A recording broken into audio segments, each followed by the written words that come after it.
we are going to explain the validity of ray optics in relation to diffraction. Yesterday we have studied about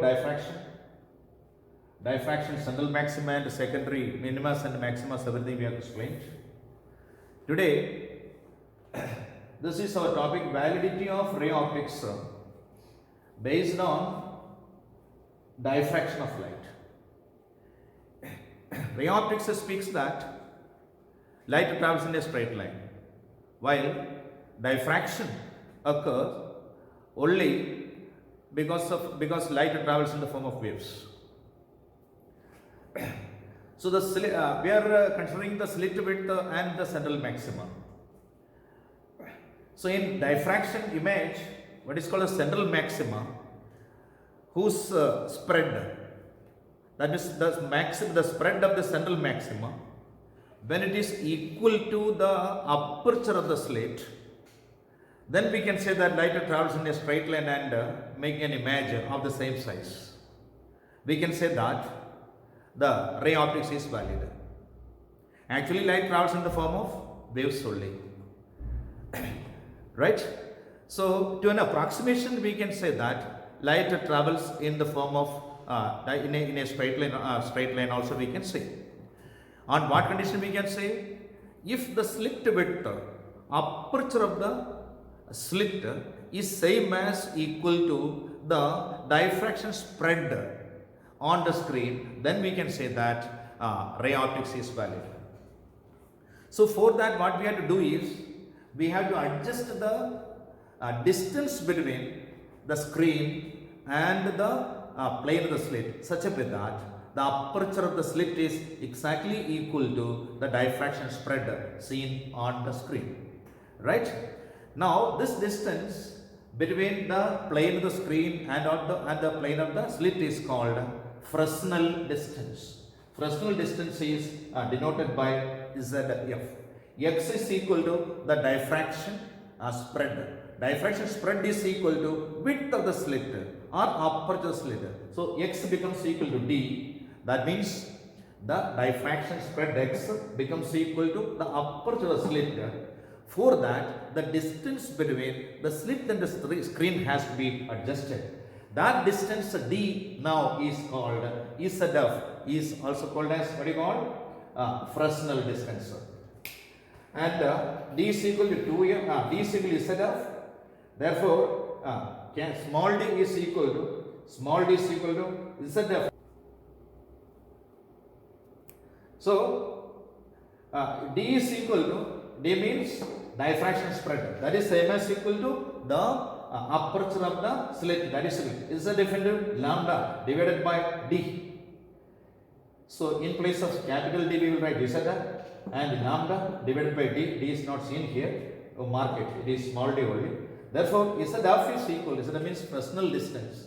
So another term you are getting actually, what is called as Fresnel distance ZF is equal to D square divided by lambda.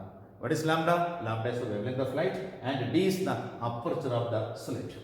So this is what is called the validity of ray optics in relation to diffraction. Now we will discuss resolving power of optical instruments. Resolving power of optical instruments means it is the ability of optical instruments to show as separate the images of two objects which are lying near to each other. Actually what happens is that a point objects whose image also must be point, but a point object when seen through a lens, we are actually getting the image of that image is the diffraction image of the object. Diffraction image is not as point as the object is, but it is a spot. If two objects are kept near to each other, the diffraction spot images formed by the lens are so big and so they will overlap each other. Therefore, the two objects cannot be seen separately. We say that the resolving power of the instrument is poor. If the spot or the image, the diffraction image of the point objects which are spots only, if they are very small, So they are not overlapping each other. Hence we can see the images very separately. We say that the optical instrument has a good resolution. And also one more thing we have to see is that to get the separate images of objects, separate images means the diffraction images. Actually, diffraction images we are getting. Diffraction images we are getting because the edge of the lens is actually acting as slits. So in place of a point image, we are getting a spot. We are getting a spot like image because we are actually getting the diffraction image of the object. Understand? So this is the condition. So a scientist called Rayleigh says that to get the images of these 2 point objects very clearly, then it should be such that the first secondary minimum that will be just below what is called the maxima. That means the central maxima of the image formed by the first object. So there are 2 objects there. Both these objects images are formed. These images are diffraction images. The first object's central maxima must be just over the first secondary minima of the other. Then the images can be resolved very, very clearly. One more thing we have to see is that there is a term called limit of resolution. To see 2 separate objects or one object very clearly, so two tiny objects very clearly, the distance between, sometimes the distance will take, sometimes the angle formed by the 2 objects at the lens or the objective lens of the optical instruments will take. Sometimes distance, sometimes the angle. So the distance or the angle, there must be a limit of the distance or angle distance between the 2 objects or the angle formed by these 2 objects at the objective. Then the 2 objects can be seen very clearly. The images can be seen very clearly. This limit to the distance or the angle formed by these 2 objects is called limit of resolution. So it is seen that limit of resolution is the resolving power of optical instrument is directly proportional to the limit of resolution. What I said, limit of resolution it can be a distance between 2 objects which have to be seen separately, or that can be an angle subtended with the 2 objects at the objective lens of the optical instrument. So the distance that can be, and also that can be an angle. So if there must be a minimum distance, up to above that distance it can be seen clearly. Below that particular distance or angle, the 2 objects cannot be seen clearly. This distance or angle is called a limit of resolution. Resolving power is inversely proportional to a limit of resolution. So limit of resolution, if it is small, the resolving power is more. So reciprocal of the resolution, reciprocal of the limit of resolution is called resolving power. So now RP of a microscope. The limit of resolution of a microscope is the limit of resolution the limit of resolution of a microscope is measured by the minimum distance. I told you that limit of resolution can be either a distance or that can be an angle. In the case of a microscope, that is the distance between 2 point objects which are lying near to each other, which has to be seen very clearly. So limit of resolution of a microscope is measured by the distance between the 2 point objects whose images are to be seen separately. It is found that this distance D is directly proportional to lambda. And also it is inversely proportional to 2 theta. Inversely proportional to 2 theta. Inversely proportional to 2 theta. So D is directly proportional to lambda and D is inversely proportional to 2 theta. Where 2 theta is the angle made of the cone of light, entering to the objective lens of the optical instrument. This is the objective of the optical instruments, and there are 2 objects actually, 2 tiny objects. We are finding this angle due to one object. The angle made by any of the objects, that means angle made of the cone of light entering into the object length by one of the objects, any of the objects is equal to 2 theta.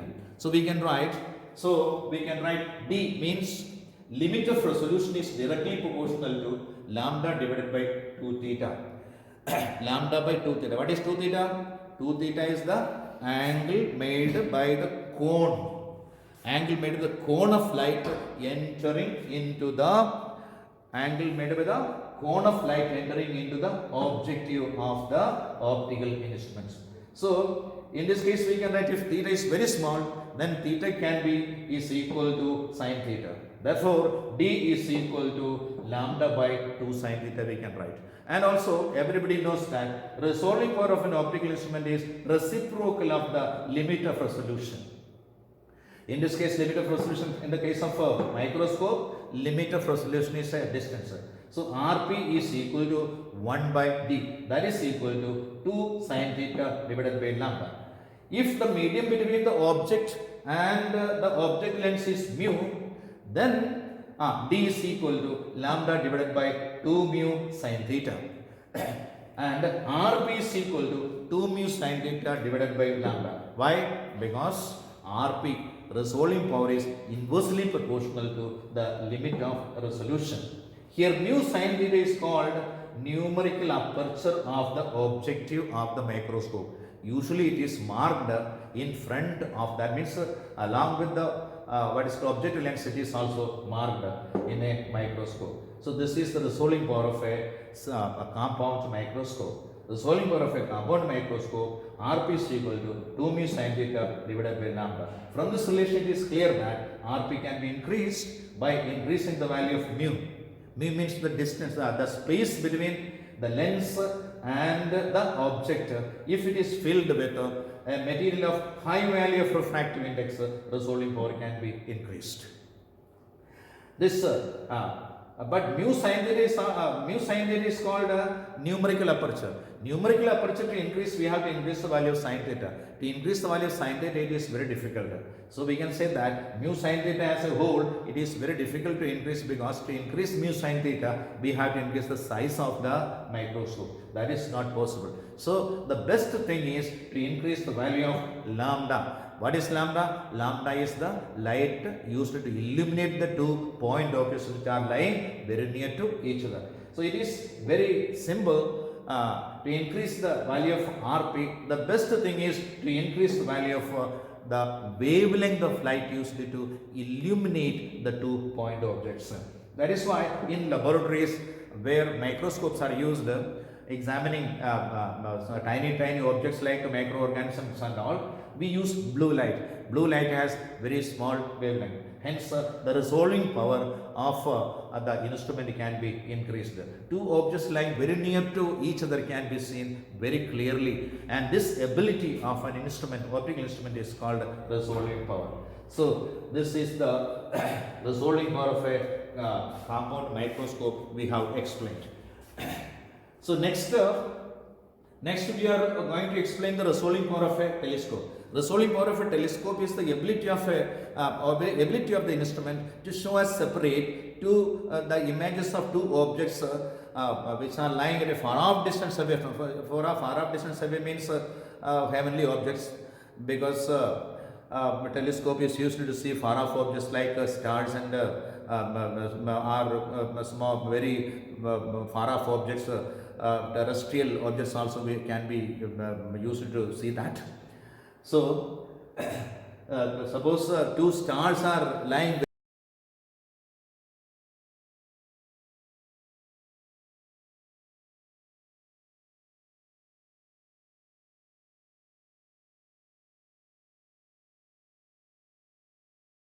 As I said, 2 stars are lying very near to each other at far off distance. To see these 2 stars, we use a telescope. If the telescope has a very good resolving power, these 2 stars that we cannot see separately with our naked eye, when we look through a telescope, that can be seen separately, and also clear image can be seen. The ability of the telescope to show as separate the images of 2 far off objects lying near to each other is what is called the resolving power of the telescope. So for a telescope, resolving power is measured by, this is a very important thing. for a telescope, the resolving power is measured by an angle. By an angle means a very small angle separating the two objects. See here, two objects, an angle d theta is made at the objective lens as shown here. So this is Rayleigh's criterion for resolution is shown here. So this is the central maxima of the diffraction image of one lies just above the first secondary minima of the next object. Two objects are there, yes. Then these two can be seen very clearly. In this case, d theta is called limit of resolution. So remember, in the case of compound microscope, it was a distance. It was a limit of the distance between the two objects. In this case, in telescope, it is the angle made by the two objects at the objective lens is called limit of resolution in the case of a telescope. So limit of resolution, d theta is it can be proved that limit of resolution d theta is directly proportional to lambda by d, or it is directly proportional to lambda and inversely proportional to d. In this case, capital D is called the diameter of the objective lens, or simply we can say aperture of the objective lens.